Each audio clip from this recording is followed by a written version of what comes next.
Evento da PUC Minas discute tecnologia. Universidade celebra missa em homenagem a professores e funcionários. Startups têm cada vez mais espaço no mercado. No estúdio, recebemos um professor de administração para falar sobre essa tendência do mercado em momentos de crise. E ainda outras notícias desta segunda-feira, 24 de outubro. Começa agora o Espaço PUC, você por dentro do que acontece na universidade.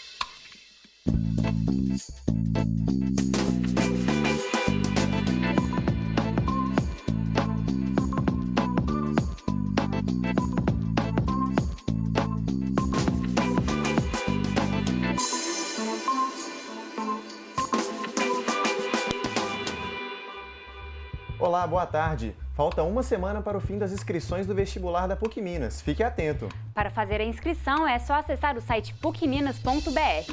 Lá você vai encontrar todas as informações necessárias para realizar a inscrição. E para quem ainda não sabe, as provas vão ser realizadas no dia 13 de novembro, de 1 às 6 da tarde. O resultado será divulgado até o dia 3 de dezembro. Mais informações pelo telefone 3319-4444. Confira agora o quadro Agenda PUC e as principais notícias da universidade nesta semana.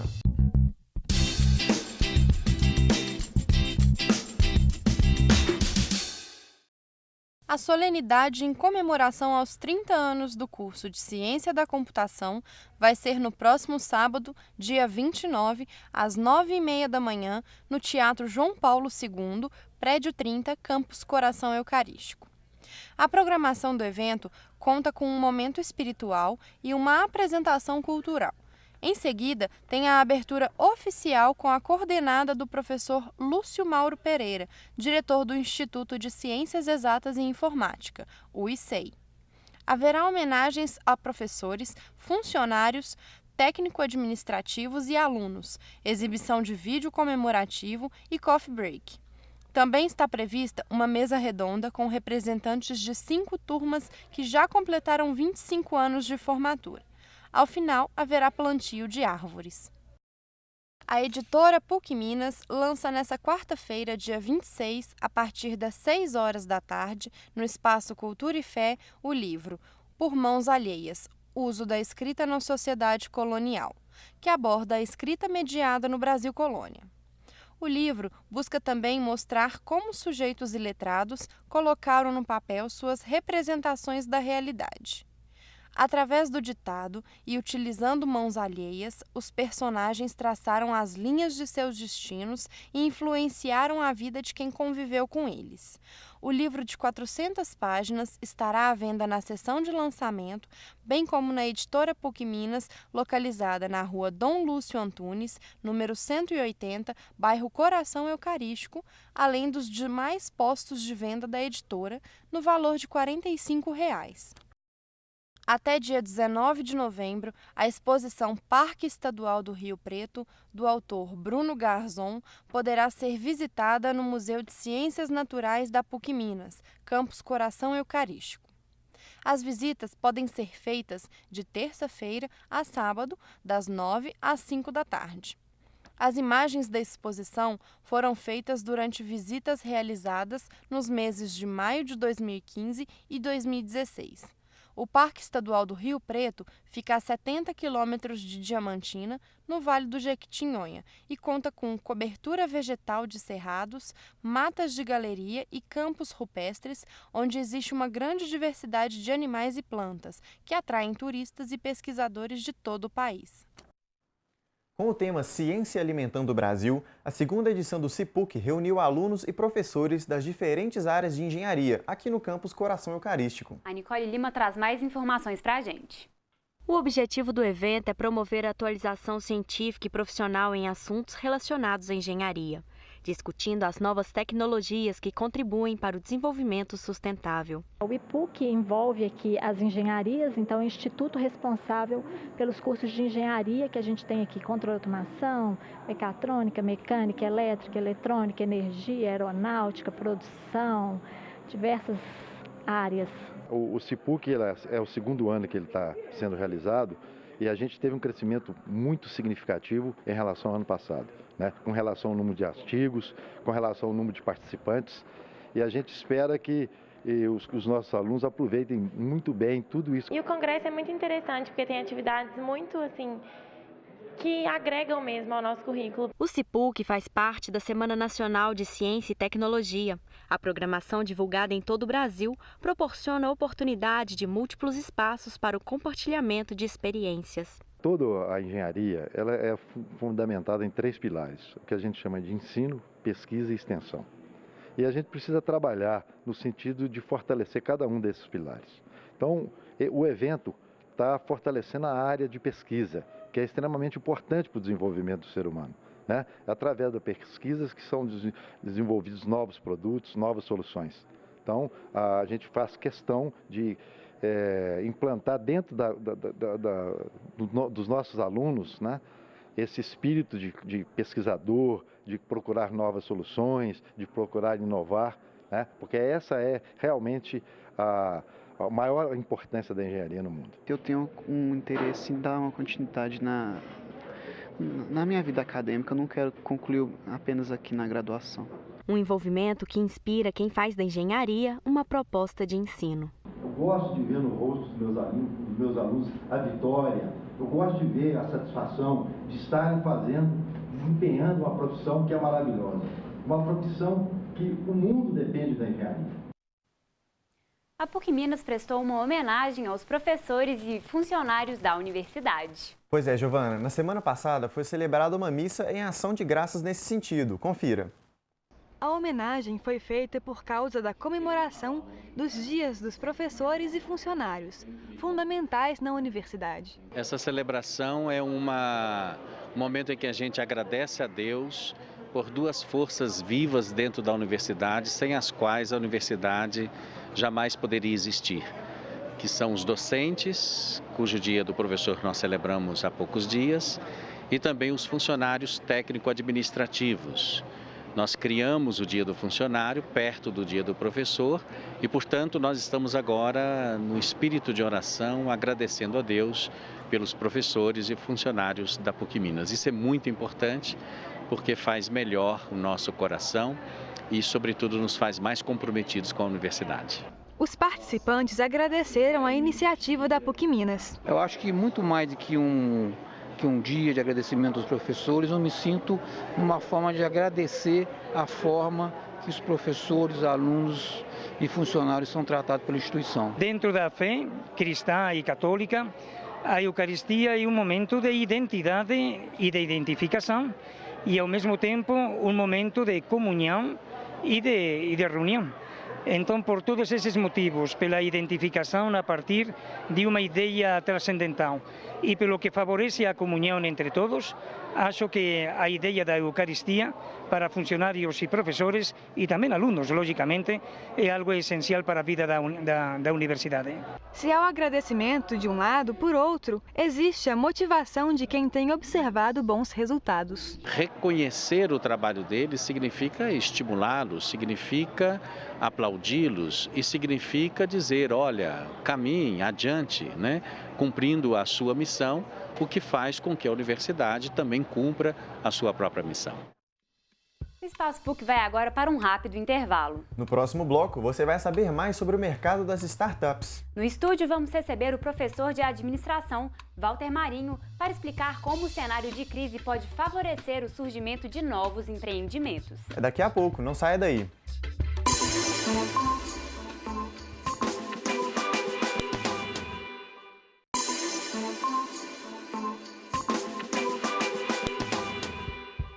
O Espaço PUC está de volta. Minas Gerais abriga hoje um grande número de startups. Esses novos empreendimentos mais flexíveis que são a cara da geração Y. Veja mais detalhes na reportagem. Entre ideias e cores, os ternos dão lugar às novas roupagens. Pastas e papéis se tornam objetos que só constam na lembrança. A liberdade que inspira a juventude, aqui faz parte da rotina. Mas é exatamente a falta de rotina que faz das startups um refúgio constante das mentes que já não cabem nas gavetas do escritório. O empreendedorismo ele surge como uma opção muito interessante. Em vez de você trabalhar numa grande empresa que talvez você vá seguir o pensamento dos outros, os jovens eles têm tentado construir as próprias empresas. É um mercado que está crescendo, principalmente em Minas. Tem o CID, está vindo agora o Evento Finity, está vindo várias coisas que é para ajudar isso, para melhorar esse ecossistema. A juventude é o futuro da nação. Pelo menos no crescente mercado das startups tem sido assim. E não tem crise quando o assunto é esse. Indo na contramão da economia, cada dia mais startups abrem as portas e fazem sucesso. Esse empoderamento do poder criativo, do entendimento das necessidades de uma sociedade, de um cliente, entender essa jornada, os jovens eles têm ousado um pouco mais e têm acreditado no seu potencial empreendedor e a partir daí tem surgido novos modelos de negócios e novas possibilidades. A principal diferença é que o ambiente da maioria das startups é mais desburocratizado, né? Você vê que as pessoas elas têm mais liberdade para trabalharem da forma que elas querem, na hora que elas querem, fazer coisas que elas querem, não tem um script, um job script pré-definido, então permite uma ampla inovação, tanto da forma de se trabalhar como daquilo que você faz dentro do seu trabalho. Além disso, é um ambiente muito mais flat, você tem menos hierarquia, enfim, é um ambiente mais com a cara do jovem do século XXI. Startup pode ser traduzido como começar, mas não é a melhor definição, já que nem toda empresa que está se iniciando é uma startup. Esse modelo é definido pela viabilidade, por ser repetível e escalável. Enquanto uma empresa tradicional cresce 10%, 20% ao ano, uma startup tem um crescimento de mais de 200% no mesmo período. Isso porque ela usa modelos inovadores para vender e comercializar produtos e serviços. No Brasil, o principal polo é o Sudeste, onde é concentrada a maior parte delas. São Paulo é o estado com maior número de startups, seguidos por Minas Gerais. Do outro lado, eu acredito que muito vai também do momento econômico que o Brasil vai vivendo. Porque como as oportunidades no mundo corporativo ficaram limitadas nos últimos 18 meses, consequentemente as pessoas começaram a ver que para crescer elas precisariam de construir a história a partir de um outro posicionamento, o que significa buscar talvez um empreendimento, fundar uma startup, enfim. E eu acho que isso acabou colaborando também para que esse número não aumentasse significativamente. As próprias grandes empresas hoje, elas têm reconhecido que qual é a vantagem que uma startup tem em relação a uma grande empresa? Uma grande empresa, ela tem recurso, tem visibilidade, tem acesso à rede de contatos, mas tudo que eles precisam mover, a grande startup é desse tamanho, né? Então, para ela fazer um movimento, ela é muito lenta. A startup, ela consegue mudar muito rápido. E se engana quem pensa que o novo modelo de negócios é uma coisa simples. Quando o assunto são as dificuldades, a diferença é pouca entre as startups e empresas tradicionais. Em startup você trabalha de 7 da manhã até 3 da manhã. Então, assim, e no outro dia você ainda tem que acordar cedo para ir para a escola. Não necessariamente ela é menos burocrática, tá? Um negócio é sempre um negócio. Então, hoje no Brasil, todas as leis, as questões tributárias, elas não são diferentes para uma startup. Dominado pelos jovens, o mercado de startups exige espírito criativo e empreendedor. Esses jovens, eles começam a entender quais são as suas dificuldades para, a partir daí, criar, inovar e desenvolver possibilidades. Eles estão um pouco mais proativos, criativos, eles são jovens que incomodados com a situação atual. Essa questão de dificuldade por causa da idade é uma coisa que realmente tem isso muito ainda na sociedade. Até quando você trata com clientes pessoalmente, assim, ele vê você, então ele ele já te acha menor por causa da sua idade e tudo mais. Mas hoje em dia eu acho que isso está mudando muito, até porque tem grandes cases aí que vêm de pessoas muito novas e tudo mais. Então isso está mudando muito. Aquela lógica de trabalhar, de fazer uma faculdade e trabalhar numa grande empresa, fazer carreira, é algo que tem sido menos realidade para muitos jovens. O Brasil passa por um momento de crise, mas mesmo assim, no período de janeiro a julho deste ano, mais de 1 milhão de empresas foram criadas. Esse número é o maior desde 2010 E Minas Gerais ocupa o posto de segundo estado com maior número de novos empreendimentos, atrás apenas de São Paulo. Para entender melhor sobre esse fenômeno, conversamos com Walter Marinho, que é professor de administração aqui da PUC. Boa tarde, Walter. Boa tarde. Seja bem-vindo ao Espaço PUC. Um prazer. E para começar essa conversa, explica para a gente a lógica por trás desse crescimento de empresas, mesmo em época de crise. Olha, eu acho que a gente pode falar em dois grandes drives ou forças. Eu diria até que a crise não é o grande impulsionador. Eu acho que as novas tecnologias que estão surgindo, abrindo possibilidades para novos empreendimentos e atender demandas existentes de formas inovadoras, esse é o grande drive. E, é claro, a crise também contribui porque ela, na medida em que as pessoas não têm um emprego formal quando terminam a faculdade, ou mesmo durante a faculdade eles não veem essa possibilidade, há uma tendência de buscar um emprego como empreendedor. Quer dizer, ele substitui o emprego e as pessoas, então, têm essa busca que pode resultar num negócio bem interessante. Professor, e a chance desses empreendedores nesse mercado é boa? Olha, ela é boa, mas também, nesse momento de crise, exige muito mais cuidado. Como qualquer empreendimento, uma startup ela precisa ter uma estrutura que vá sustentar a sua operação. Ela tem uma grande vantagem que os custos são muito baixos inicialmente. Ou seja, você tem 2, 3 jovens empreendedores, não necessariamente jovens, inclusive, porque tem muita gente experiente que está deixando um emprego ou perdeu um emprego como executivo depois de 20, 30 anos e que tem uma bagagem de conhecimento muito grande e junto com o jovem pode compor um empreendimento bem interessante. Então, essas pessoas elas estão, nesse momento, trabalhando junto e aí tem que ter um cuidado de ter um horizonte de tempo em que elas vão se sustentar. No começo nem sempre a receita vem, então tem que ser prudente. Mas sendo uma ideia interessante, acho que sim, tem uma boa chance de ser bem sucedido. Professor, na mesma proporção que a gente vê muitas empresas se abrindo, outras também estão fechando. O senhor pode fazer alguma associação desse fato com a crise, a uma busca talvez desenfreada por um novo empreendimento? Olha, toda vez que alguém vai começar um empreendimento sem o mínimo de cuidado, que vai num sentimento, pega seu fundo de garantia porque ficou desempregado, e aí coloca aquilo tudo ali como uma grande esperança, sem ter o cuidado de fazer minimamente, que não seja um plano de negócios, mas um esboço de plano para estimar a receita, com bastante cautela, ele tem muita possibilidade de ser mal sucedido. E aí vai ser uma situação muito complicada. Então, é preciso ter cuidado nesse momento. É ótimo empreender, quer dizer, tem uma possibilidade muito maior do que ser um empregado, mas todo negócio tem que ser feito na ponta do lápis, estimar a receita, custos e um horizonte de tempo em que aquele investimento vai retornar. Então, se está fechando muito, provavelmente a maioria são pessoas que fizeram descuidadamente essa opção. Você falou aí que tem que colocar na ponta do lápis, analisar todas as possibilidades. Quais que são as principais estratégias que quem está começando agora deve adotar num novo empreendimento? Olha, eu diria assim, é preciso conhecer o negócio.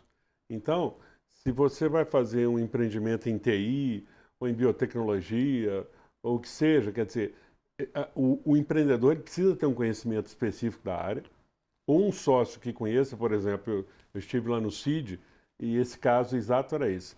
Tinha um empreendedor com 30 anos de experiência na área de logística, se associou a um jovem que sabia programar, fazer aplicações para smartphone, e os dois juntos compuseram uma empresa muito interessante que me impressionou bastante. Então, o que é importante é, primeiro, conhecer o negócio que você vai criar e identificar bem uma necessidade que vai ser atendida. No fundo, o mercado vai receber bem se isso for uma necessidade que o mercado tem. Nem sempre isso é fácil de visualizar. É por isso que muita gente é bem-sucedida e explode com um sucesso tremendo, porque ele teve a ideia de visualizar alguma coisa antes dos outros. Então, sei lá, Uber. O que é Uber? É um aplicativo de smartphone. Mas não é um aplicativo de smartphone. É quase que uma empresa de transporte. mas que não tem carro, o carro é dos outros. Ou seja, tem toda uma ideia de simplificação, né, de transporte. O carro vem à minha porta, eu já digo onde eu quero, eu já sei a placa, já conheço. Então, quer dizer, uma ideia dessa genial, que simplificou a vida de todo mundo, é mais barato, vai explodir no mundo inteiro. Então, a grande questão é essa. Você precisa falar, olha onde está uma demanda que está mal atendida. É essa que eu acho que é um bom caminho para ser bem sucedido. Professor, e você acha que esse momento de crise propicia o surgimento de novas ideias para empreendimento ou que isso é uma característica dessa nova geração? Olha, eu acho que a crise ela contribui principalmente com a questão de falta de emprego. Ou seja, na medida em que as pessoas não têm um emprego formal, não têm um emprego corporativo, elas vão buscar mais intensamente soluções do que se ela tivesse numa empresa bem tranquilo lá num cargo. Agora, na realidade, o grande motor é a tecnologia e é perceber essa tecnologia e como é que ela está mudando a vida das pessoas. Então, isso é fundamental para ser bem sucedido. E o surgimento desses negócios faz bem à economia, ajuda a economia a se recuperar, como foi o caso do início do ano, que mais de 1 milhão de empresas surgiram de janeiro a julho, como a gente falou no início do programa. Esse crescimento de empresa, isso ajuda a acelerar a economia? Olha, seria maravilhoso se o Brasil fosse um país muito menos regulado do que ele é. Aqui tudo é mais difícil, abrir uma empresa leva tempo. É óbvio que quanto mais livre o mercado, mais as pessoas vão ter novas ideias e vão poder empreender com mais facilidade. Mesmo desde o pequeno food truck lá que alguém fez e que vai representar para ele uma sobrevivência com dignidade, um certo crescimento, até um aplicativo de smartphone, tudo isso no Brasil é muito regulado. Né? Você vê, o debate sobre o Uber, proíbe, não proíbe, quer dizer, essas coisas travam um progresso que a tecnologia traz. Então, é óbvio que essas startups e todos os negócios tendem a melhorar muito a economia. O que o Brasil precisa é receber bem esses empreendimentos, acolher e falar assim, olha, esse é um local em que esses empreendimentos vão ser não só acolhidos, mas vão ser incentivados. Aí realmente vai fazer muito bem para a economia. Professor, o senhor falou agora há pouco sobre a busca desesperada sobre um novo empreendimento após o desemprego. Quais seriam os principais, mais importantes riscos que a pessoa está correndo e aonde ela poderia buscar uma orientação mais adequada para iniciar esse empreendimento da forma correta? O principal risco é não conhecer o negócio em que ela vai entrar. Então, ela trabalhou a vida inteira no escritório e vai trabalhar fazer uma fazenda, um sítio para fazer agricultura orgânica. Ou trabalhou no escritório a vida inteira e vai abrir um restaurante. Ou seja, esse é o principal. Nas pesquisas mostram que esse é o risco principal. O segundo, talvez seja superestimar a receita. Quer dizer, precisa ser muito prudente na hora. Falar, olha, quanto que eu vou receber, faturar no primeiro ano de negócio? Olha, eu vou faturar 100 mil. Não, então vou ser mais prudente. Eu vou dar um desconto aqui, vai ser 70 mil. Vou trabalhar com essa perspectiva. E adequar a sua estrutura de investimento e custo para esse valor, para ser prudente e passar uma época mais tranquila para depois ir crescendo. Então, e eventualmente não fazer um plano de negócio, não pensar em nada disso que a gente está falando. Professor, e para encerrar essa conversa, quais são as melhores áreas que quem está começando agora deve procurar para abrir um empreendimento? Olha, as possibilidades são enormes, infinitas. A tecnologia está mudando o tempo todo, então a gente tem todos esses apps aí de smartphone. Desde que eles preencham necessidades mal atendidas, vão ser bem-sucedidos. Áreas como biotecnologia, áreas como química, áreas como derivadas da impressão 3D que está chegando aí com muita força, inteligência artificial, ou seja, o que tiver nessas áreas que estão no limiar de serem bem-sucedidas e a pessoa souber abordar aquela tecnologia preenchendo uma necessidade, tem um potencial enorme. Então, principalmente prestar atenção, às vezes, numa viagem no exterior, que já tem uma coisa parecida, mas principalmente olhar e falar assim, olha, Eu passo num ponto de ônibus ali, tem uma fila enorme. Quer dizer, o que eu posso fazer que ajudaria a reduzir essa fila e facilitar a vida das pessoas? Tudo isso, sendo abordado dessa forma, eu acho que tem uma boa possibilidade de sucesso. Bom, são inúmeras possibilidades, né, professor? Bem-vindo ao Espaço PUC, muito obrigado pela participação. Volte sempre, muito obrigada. Prazer, conte comigo. E o Espaço PUC de hoje fica por aqui. Você tem alguma sugestão ou comentário? Envie para o nosso e-mail espaçopuc@pucminas.br. Amanhã a gente volta às 4h30 da tarde pela PUC TV e TV Horizonte. Obrigado pela companhia e até lá!